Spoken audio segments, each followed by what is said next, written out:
नमस्कार, FM news देख रहे हैं आप। आपके साथ मैं हूं हर्ष त्यागी। 25 मार्च को शपथ लेने के बाद से ही सीएम एक्शन मोड में नजर आ रहे हैं और ताबड़तोड़ फैसले ले रहे हैं। सरकार के गठन और विभागों के बंटवारे के बाद सीएम योगी की नजर मंत्रियों के कामकाज पर है। मंगलवार को सीएम योगी ने फैसला लिया था कि मंत्रियों को पुराने स्टाफ रखने की छूट नहीं मिलेगी। उसी तरह वे अपनी पसंद से निजी स्टाफ भी नहीं रख सकेंगे। अब आज योगी आदित्यनाथ फिर से फायर हो गए। सीएम योगी के फैसले बता रहे हैं कि मंत्रियों की राह इस बार आसान नहीं होगी।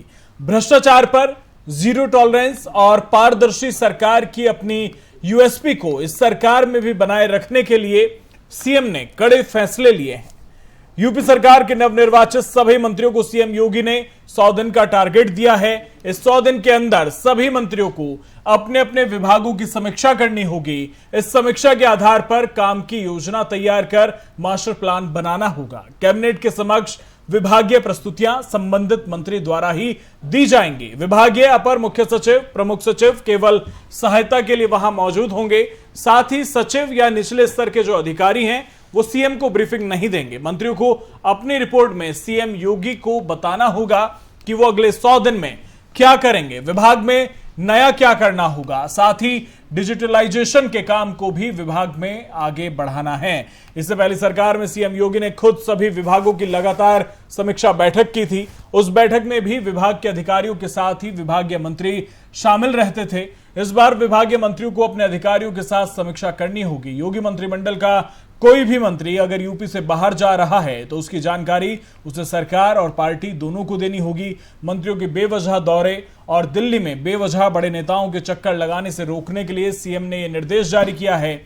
अब यूपी सरकार का कोई भी मंत्री किसी भी काम से यूपी से अगर बाहर जाता है तो उसे बताना होगा कि वो यूपी से बाहर क्यों जा रहा है या वो क्यों जा रही हैं। दौरा सरकारी या पर्सनल कोई भी हो, जानकारी देना अनिवार्य होगा। अब यूपी छोड़ने से पहले पार्टी और सरकार दोनों को ही बताना होगा। बिना बताए मंत्री बाहर नहीं जा सकेंगे। सरकारी धन के दुरुपयोग और किसी भी तरह की कंट्रोवर्सी से बचने के लिए ये निर्देश दिए गए हैं। सीएम योगी ने फिजूल खर्ची को रोकने के लिए सख्त कदम उठाने के निर्देश दिए हैं। योगी सरकार के मंत्रियों के लिए राज्य संपत्ति विभाग नए बंगले तैयार कर रहा है। सरकार ने निर्देश दिए हैं कि बंगलों में साज सज्जा पर ज्यादा पैसा खर्च करने की जरूरत नहीं है। फर्नीचर को बदलने की आवश्यकता नहीं है। जिन मंत्रियों के पास पहले से ही आवास है उन्हें नए बदलाव की जरूरत नहीं है।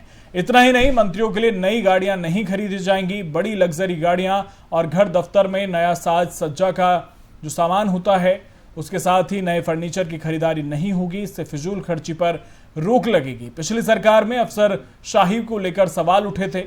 सीएम योगी इस बात को लेकर बेहद गंभीर है। खबर है कि मंत्रियों के बाद अब अधिकारियों को लेकर भी निर्देश जारी होंगे। फिलहाल बड़े पैमाने पर अधिकारियों का तबादला होना है, लिहाजा तबादले के बाद जिम्मेदारी संभालने वाले अधिकारियों को लेकर भी सीएम निर्देश जारी कर सकते हैं। तो इसी बात पर हम चर्चा करेंगे कि योगी के सख्त निर्देशों का कितना असर मंत्रियों पर होगा, कितना बदलाव देखने को मिलेगा। हालांकि ये साफ है कि इस बार उत्तर प्रदेश में मंत्रियों की जो डगर है वो आसान नहीं होगी, क्योंकि जो छवि योगी सरकार की बनी हुई है उस छवि को बनाए रखने और उसे बेहतर करने के लिए योगी आदित्यनाथ लगातार नजर बनाए हुए हैं और तमाम निर्देश मंत्रियों को दिए जा रहे हैं।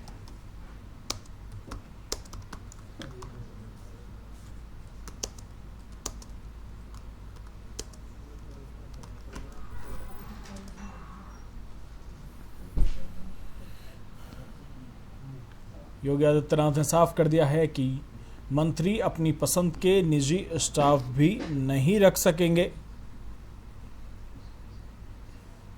100 दिन का एजेंडा मंत्रियों को सौंप दिया गया है।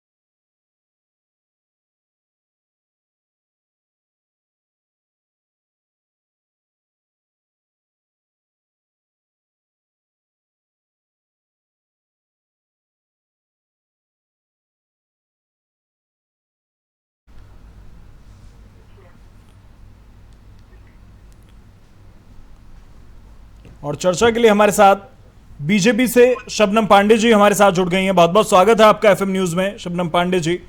हमारे साथ सपा से अनूप दीक्षित जुड़ गए हैं, बहुत बहुत स्वागत है आपका भी।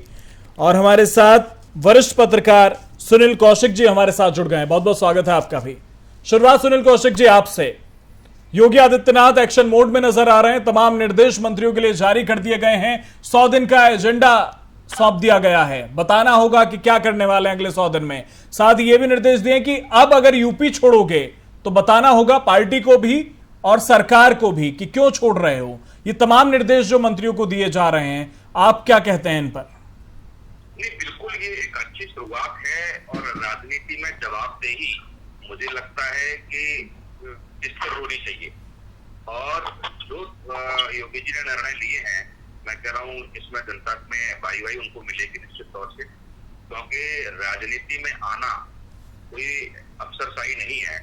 इसमें बिल्कुल एक सेवक के रूप में आप काम करेंगे तो निश्चित तौर से जो चीजें जो जनता आपसे अपेक्षा करती है उसके लिए समय भी होगा। और जिस तरीके से राजनीति होती आई है, जहाँ तक मैंने अपने नजदीकी से राजनीति को देखा है, कई सरकारें देखी हैं, वो केवल और केवल अपने आप को सब कुछ दिखाने के लिए, मतलब ये नेता का जो दौर था, चाहे समाजवादी पार्टी की सरकार रही हो, चाहे बहुजन समाज पार्टी की, या पहले की भारतीय जनता पार्टी की सरकारें रही हो, राजनीति की में बात करें तो अब अगर हम करेंगे तो मुझे लगता है कि सोशल मीडिया का जमाना है। आपकी मिनट टू मिनट समीक्षा होती है, हर मुस्कुराहट, आपकी हर एक एक्शन, हर एक कदम जनता की नजरों में रहता है और आप इससे अब बच नहीं सकते। पहले कुछ गिने चुने अखबार हुआ करते थे, कुछ गिने चुने चैनल हुआ करते थे जब हम लोग पत्रकारिता में आए थे, तो उस समय का दौर और इस समय का दौर मुझे लगता है जमीन आसमान का अंतर। और जो ऐसा नहीं कि ब्यूरोक्रेसी ही जवाबदेह के लिए होती है, मुझे लगता है कि नेताओं को भी जवाबदेह होना पड़ेगा। अपने विभाग की क्या जिम्मेदारी है, कैसे विभाग को चलाना है और किस तरीके से जनता को कनेक्ट करना, ये मुझे लगता है बहुत मायने रखता है। तमाम बहुत अच्छा काम कर पाते हैं लेकिन जनता से कनेक्ट नहीं कर पाते, जनता तक अपनी बातें नहीं पहुंचा पाते। बहुत सारी ऐसी चीजें भी हमने देखी है कि ब्यूरोक्रेसी गुमराह करती है। और ये मुझे लगता है योगी जी समझ भी रहे होंगे इस बात को लेकर के, जो आरोप लग रहे थे कि पिछली सरकार अफसरों ने चलाई है। जहां तक कि विधायकों की आपने नाराजगी देखी, उस सरकार के खिलाफ विधायक बैठे हों, तमाम जिले लेवल के पदाधिकारियों की बात करें, सांसदों की बात करें, विधायकों की बात करें, वो ब्यूरोक्रेसी से ज्यादा खुश नहीं थे, उनकी बातें सुनी नहीं जाती थी। और ऐसी बातें थी जहां पिछली सरकार में चीफ सेक्रेटरी को ये आदेश डिस्ट्रिक्ट मजिस्ट्रेट और एसएसपी को करना पड़ा हो कि विधायक का प्रोटोकॉल भी चीफ सेक्रेटरी के बराबर होता है और जो सूचनाएं हमको मिल रही है वो लगता है कि अधिकारी उसको समझ नहीं पा रहे हैं। तो ये सारी चीजें मुझे लगता है कि योगी जी ने समझी होंगी। और जो बीच के दौरान चुनाव के समय में जो बातें निकल के मीडिया के माध्यम से आई, लोगों के माध्यम से आई, उन्होंने बड़ा गौर से उसको समझा होगा। और ये जो भी कुछ उन्होंने निर्णय लिया है, 2024 बहुत दूर नहीं है, 2024 तक आपको दिखाना होगा कि जनता के बीच जिस योजनाओं को लेकर के, जिन फायदों को लेकर के आप जनता के बीच गए, 2024 तक उसका रिजल्ट आपने नहीं दिया है। तो मुझे लगता है कि लोकसभा के चुनावी परिणाम आपको चौंकाने वाले हो सकते हैं। ठीक है शबनम पांडे जी, योगी आदित्यनाथ ने तो साफ कर दिया है कि मंत्रियों को क्या कुछ करना होगा, किस तरह से काम करना होगा, लेकिन सवाल ये कि कितना बदलाव देखने को मिलेगा, कितना मंत्री इन सब निर्देशों का पालन करेंगे? देखिए, सबसे पहली बात मैं ये कहना चाहती हूँ कि जब भी कोई सरकार सेकंड टर्म में आती है, पहले टर्म में सरकार अपनी पूरी जो भी उसकी कार्य प्रणाली है उसको बहुत बेहतर तरीके से करती है। लेकिन हम चाहे कोई भी काम को कितने भी बेहतर तरीके से करें, हमेशा उसमें सुधार की गुंजाइश होती है। और यही सुधार की गुंजाइश अगर माननीय योगी आदित्यनाथ जी को महसूस होता है, और वो क्योंकि अक्सर हम कहते हैं इसमें सुचिता होनी, राजनीति में सुचिता होनी चाहिए, सरकार पर लगाम लगना चाहिए। तमाम लोग तमाम बातें करते हैं कि सरकार में जो मंत्री हैं उनकी कार्य प्रणाली को बहुत बारीकी से जनता और अन्य लोग देखते हैं।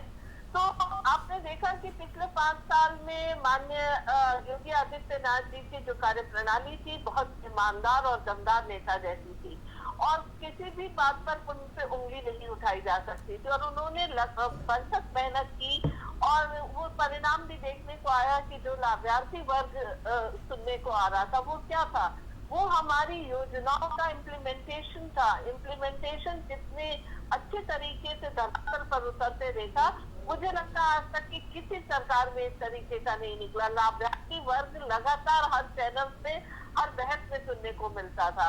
पहले भी ये पॉलिसीज होती थी, जन कल्याणकारी जो योजनाएं होती थी, लेकिन इस तरीके से जनता उसके लाभार्थी नहीं बन पाते थे, वो घोटाले के भेंट चढ़ जाता था। तो इसको और भी बेहतर करने, हमेशा सुना होगा आपने, यूपीए सरकार रही हो या यहाँ पे छत्रक पार्टियों का राज रहा हो, तो हमेशा कहा जाता था पॉलिसी पैरालिसिस वर्ड बहुत यूज होता था। पहली बार पॉलिसी कॉन्शियसनेस वाली स्टेट में एक सरकार दिखी, और उसको और मजबूती से करने के लिए सरकार ने इस तरीके के जो शर्तें रखी हैं अपने मंत्रियों के सामने, वो निश्चित तौर पे विकास कार्य को तेजी लाएगा, विकास कार्य में पारदर्शिता लाएगा, और कहीं ना कहीं जिसे काम करना है उसे जो भी टीम मिले। देखिए, एक नेता टीम वर्क में हमेशा काम करता है, चाहे वो एक सामान्य सा कार्यकर्ता हो तब या एक बड़ा नेता हो तब। तो टीम में काम करना आसान होता है उन लोगों के लिए जो लगातार धरातल पर भी टीम में काम करे होते हैं, और जो मंत्री बनते हैं वो एक विधायक मंत्री बनते हैं, वो लगातार टीम में काम करे होते हैं। अब अगर हम टीम में भी ये देखें कि हम इस अधिकारी को लें और इस अधिकारी को ना लें, और हम किसी न किसी अपने व्यक्तिगत लाभ के लिए अगर इस तरीके का करें, चॉइस करें, तो निश्चित तौर पे एक बार प्रश्न चिन्ह उठता है, चाहे वो अधिकारी करे या नेता करे। तो उन्होंने देखिए अधिकारी और नेताओं के जो स्टाफ है उनमें फेरबदल किया। महिला एक साइलेंट वोटर करके थी हमारे इसमें। तो जब हम अधिकारी वर्ग भी देखते हैं तो वहां भी तो महिलाएं हैं, हर महिलाओं को मंत्री का साथ देने का किया है कि हर मंत्री की टीम में एक महिला भी होगी।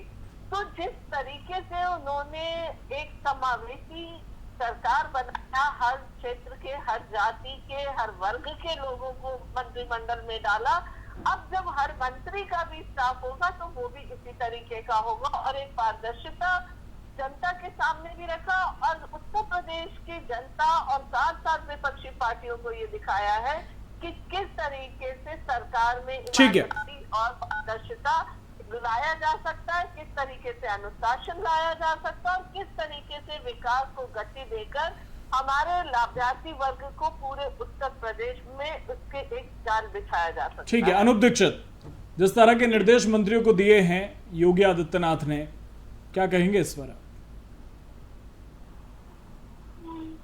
भारतीय जनता पार्टी ने जो नया ये मंत्रिमंडल का गठन किया है, जी, मेरे हिसाब से जो भारतीय जनता पार्टी विपक्षियों पर आरोप लगाती थी जातिगत राजनीति करने का, इनके मंत्रिमंडल में मंत्रियों के विभाग बंटवारे से लगा के मंत्रिमंडल तक मुझे कहीं न कहीं जातीय समीकरण ही नजर आ रहे। मैं टिप्पणी करना चाहूंगी। देखिए, हमारे उत्तर प्रदेश में सभी जाति के लोग रहते हैं, और हर जाति में काबिलियत और अच्छे प्रदर्शन करने वाले नेता भी होते हैं। तो हम इस तरीके से किसी एक जाति विशेष, मान लीजिए सपा में जिस तरीके से होता था, एक जाति विशेष की भर्तियां होती थी, एक जाति विशेष को प्राथमिकता दिया, वो हमारी सरकार ने नहीं किया। हर जाति में जो काबिलियत और अच्छे प्रदर्शन करने वाले नेता हैं, मंत्री हैं, उनको मंत्री पद दिया गया। अब इसे जाति समीकरण ये कहे, ठीक है जी अनूप दीक्षित, समावेशी सरकार जो हर जाति को प्राथमिकता देती है, काबिलियत को प्राथमिकता देती है, न कि एक पक्ष विशेष को। मेरे एक सवाल का जवाब और दे दीजिए शबनम जी, यदि आपकी सरकार ने ऐसा कार्य नहीं किया है तो पश्चिमी उत्तर प्रदेश से सिर्फ पश्चिमी उत्तर प्रदेश से 23 मंत्रियों की मंत्रिमंडल में क्या हो सकता है? देखिए, हमारी सरकार ने प्रदर्शन और काबिलियत के तौर पर, और उनकी अगर संगठन में जरूरत है उन्हें संगठन में भेजा, और जिस क्षेत्र में उन्हें ऐसा लगता है कि उस क्षेत्र में बहुत से काबिल इस तरीके के नेता हैं जिनकी मंत्रिमंडल में जरूरत है। देखिए, हर जगह जो भी विधायक बन के आते हैं सब एक काबिल और अच्छे प्रदर्शन वाले नेता होते हैं, क्योंकि जनता उन्हें चुनकर लाती है। तो जनता के जो पसंद है वो हमारी प्राथमिकता है, लेकिन उस पर भी मंत्रिमंडल में किसकी क्या जरूरत है या हमारे पार्टी के संगठन में किसकी क्या जरूरत है, इसको बैठकर मंथन इस पर होती है। और अगर पश्चिम में तमाम नेता आए हैं तो निश्चित तौर पे उनकी जरूरत उस वर्ग के लिए, उस स्थान के लिए और पूरे उत्तर प्रदेश के लिए अहमियत रखती है। इसलिए नहीं रखा गया है कि वो किसी के भाई भतीजे हों। शबनम जी, इस चीज को स्वीकार कर लीजिए कि किसान आंदोलन के भय की वजह से पश्चिमी उत्तर प्रदेश से 23 मंत्री आए। वहीं पिछली बार बुंदेलखंड कानपुर क्षेत्र से 10 मंत्री थे, इस बार आपकी कुछ सीटें घटी, आपने वहां अपने आप मंत्रियों की संख्या इतनी सीमित कर दी कि मात्र 6 मंत्री बना के दिए। क्या ये भेदभाव? मैंने आप कुछ भी स्वीकार करके बोले, अंतिम ये है कि हमारा जो प्रोडक्ट आउटपुट जो निकलेगा, एक तरीके से सरकार जो आउटपुट देगी 100 दिन में उसको देखेंगे और 5 साल में उसको देखेंगे। हम उस पर फोकस करते हैं, ना कि इस पर फोकस करते हैं कि कहाँ पे हमारी सीटें, हम अच्छा काम करेंगे, सीटें खुद ब खुद हमारी ज्यादा आएगी। हमने अच्छे काम किए थे, आप लोगों ने तरह तरह से बरगलाना चाहा, पर जनता ने आपकी एक नहीं सुनी और जनता हमें जिता कर लाती है। यही प्राथमिकता है कि अब जनता को कितना सहूलियत दे सके, उनकी आशा और आकांक्षाओं को कितनी पूरी कर सके, वही हमारी सीटें भी लाएंगी, हमें जिताएंगी भी और जनता ठीक है। सुनील कौशिक जी, आपको क्या लगता है कि जिस तरह के निर्देश दिए गए हैं, 100 दिन का जो एजेंडा है वो आजकल सभी सरकारें करती हैं कि अगले 100 दिन में हमें क्या करना है, लेकिन जिस तरह से कहा गया है कि आप उत्तर प्रदेश छोड़कर बाहर जाएंगे तो आपको बताना होगा, पार्टी को भी और जो है सरकार को भी आपको बताना होगा, चाहे सरकारी दौरा हो या निजी दौरा हो, उसके बारे में आपको जानकारी देनी होगी। लगता है कि व्यवहारिक है, संभव है, ऐसा करेंगे सभी मंत्री? देखो, सवाल ये उठता है त्यागी जी कि योगी जी को फ्री हैंड कितना छोड़ा जाता है काम करने के लिए। पिछले बार की सरकार देखें तो इसी प्रदेश ने देखा है कि 30 दिन से ज्यादा तक बीजेपी रहे तो उत्तर प्रदेश रहा है।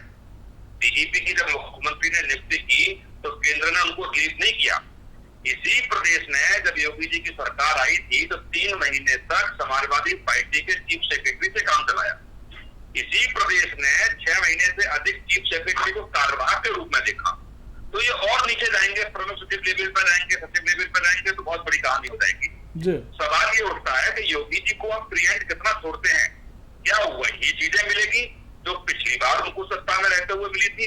क्या वही चैलेंज केंद्रीय नेताओं द्वारा किया जाएगा?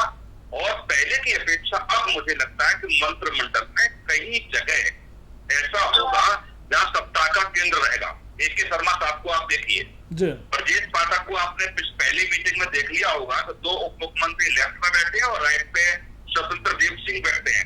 ये कहने का योगी जी ने संदेश दिया कि नहीं, दूसरे नंबर के नेता स्वतंत्र देव सिंह है, मुख्यमंत्री नहीं है।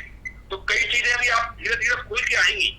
तो मुझे लगता है जो संतुलन सत्ता का बना रहेगा तो नहीं बना रहेगा। ये तो बहुत बात की चीज है कि 100 दिन का एजेंडा है, बाहर कोई जाएगा कि नहीं जाएगा, ये सारे काम मुख्यमंत्रियों पे नहीं है। और दूसरा मैं एक और सबसे बड़ा सवाल खड़ा करता हूँ, चीफ सेक्रेटरी की नियुक्ति अंतिम समय पर हुई और जो चीफ सेक्रेटरी इस समय सरकार में है आदरणीय मिश्रा जी, उनके संबंध मुख्यमंत्री से बहुत अच्छे नहीं है। क्योंकि जब RK तिवारी को चीफ सेक्रेटरी बनाया गया था तो मिश्रा जी बनते बनते चीफ सेक्रेटरी रह गए थे और लखनऊ से वापस उनको दिल्ली जाना पड़ा। तो ये तमाम चीजें हैं, मुख्यमंत्री के बतौर पर चीफ सेक्रेटरी काम करता है। और आज उत्तर प्रदेश में या उत्तर प्रदेश की सरकार में चीफ सेक्रेटरी PMO की पसंदीदा चीफ सेक्रेटरी है।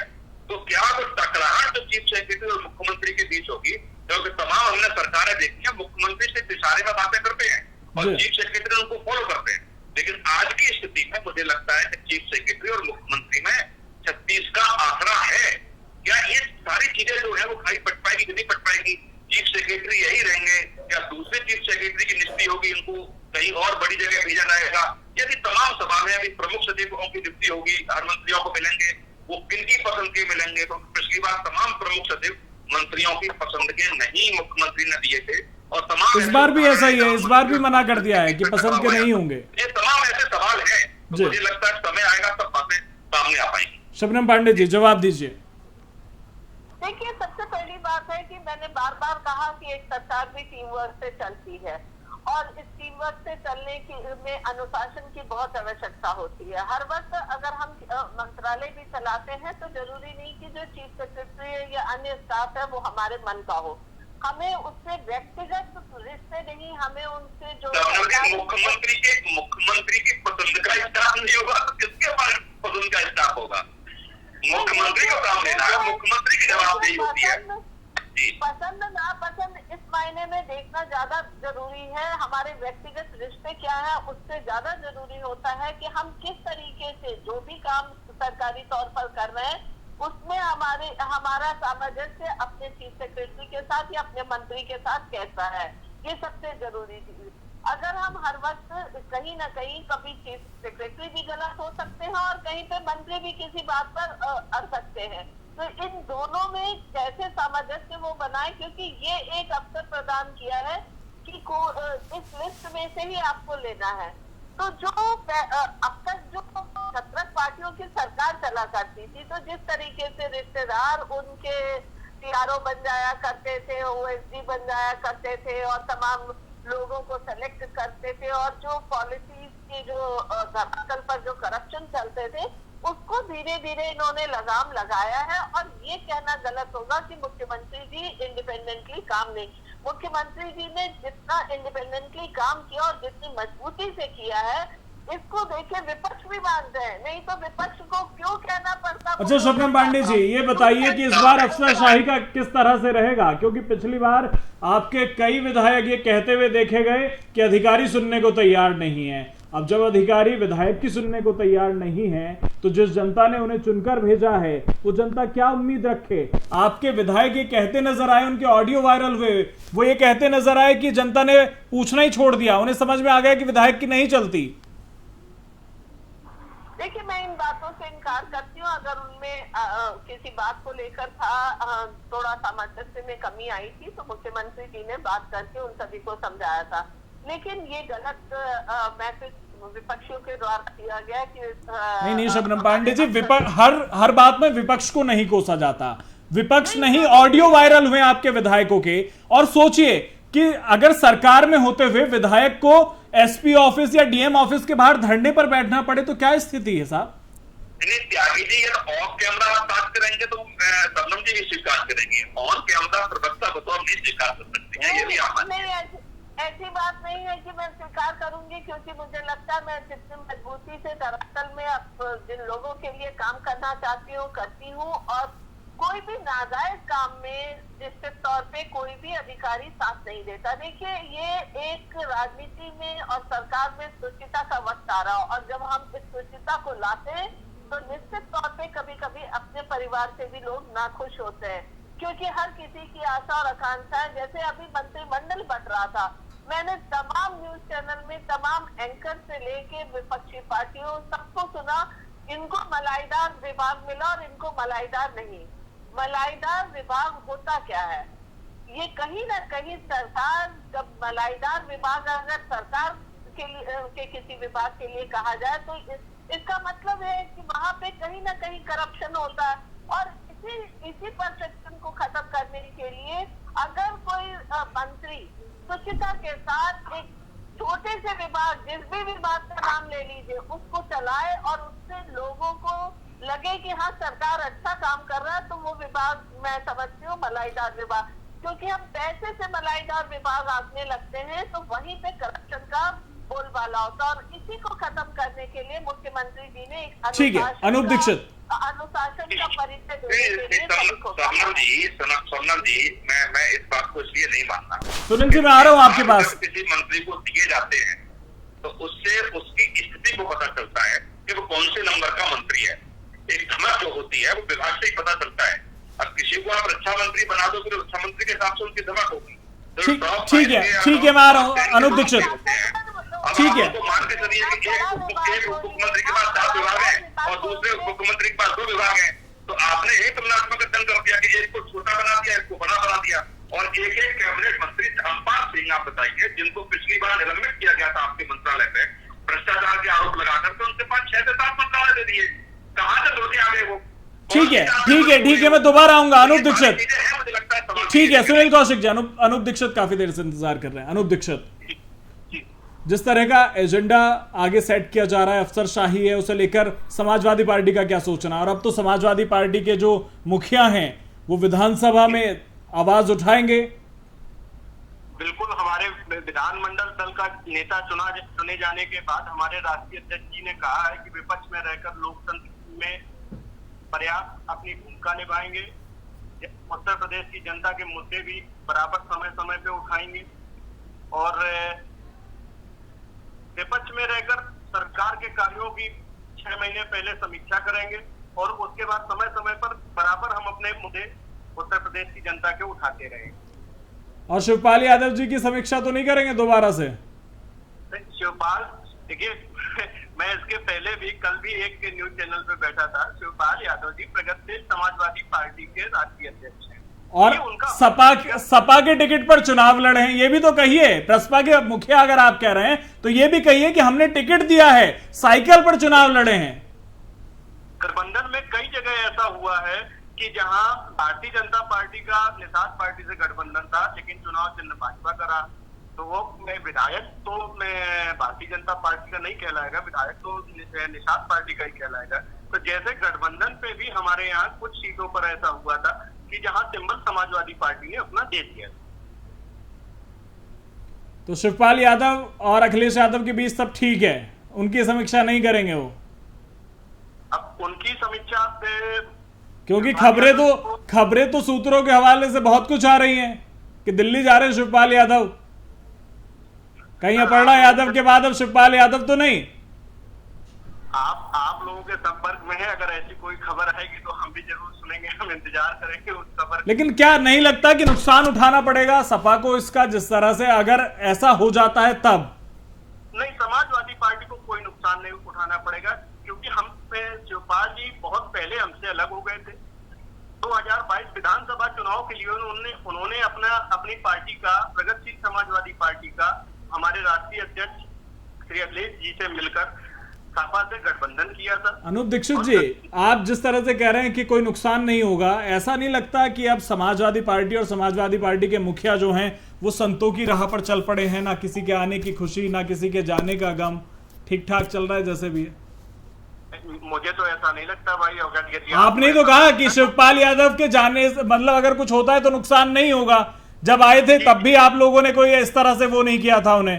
त्यागी जी, इनको जब पता चलेगा जब शिवपाल जी आजमगढ़ से सांसद का चुनाव लड़ेंगे और मुझे लगता है कि बीजेपी के प्रत्याशी के तौर से आजमगढ़ से सांसद का चुनाव लड़ेंगे, तब मुझे लगता है अखिलेश यादव की आंखें खुलेंगी। अनूप दीक्षित, यदि ऐसा हो जाता तो हम अपनी मजबूती के साथ उनके खिलाफ चुनाव लड़ेंगे। समाजवादी पार्टी पूरी मजबूती के साथ उनके खिलाफ चुनाव लड़ेगी। ठीक है। शबनम पांडे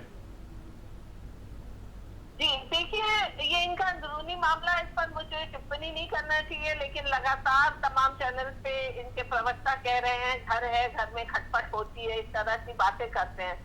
पर घर है, घर में खटपट होती है तब तो ठीक लगता है, लेकिन घर है, घर में सभी लोग जो है राजनीति में है, तो राजनीति में जो खटपट इनके घर में चल रही है वो राजनीति की वजह से हो रही है, घर की वजह से नहीं। क्योंकि कहीं ना कहीं जो लोहिया जी कहा करते थे, परिवारवाद का विरोध करते थे, वो परिवारवाद के रास्ते ये चल दिए हैं और लगातार चुनाव के दौरान हमने देखा शिवपाल जी की जिस तरीके से बेइज्जती होते हुए हमने देखा, ये आम जनता भी देखती रही। क्योंकि आज के युग में इलेक्ट्रॉनिक चैनल्स और सोशल मीडिया इतना एक्टिव होता है कि आपकी हर एक हरकत को कैप्चर करता है और फिर उस पर मीडिया लगातार डिबेट करके उसकी चीर-फाड़ भी करता है। तो ये लगातार देखने को मिला है। अब आगे भी देखते हैं कि शिवपाल जी। ठीक है, समय का अभाव है। बहुत बहुत शुक्रिया शबनम पांडे जी, बहुत बहुत शुक्रिया अनूप दीक्षित जी और बहुत बहुत शुक्रिया सुनील कौशिक जी आपका तमाम बातचीत के लिए, तमाम चर्चा के लिए।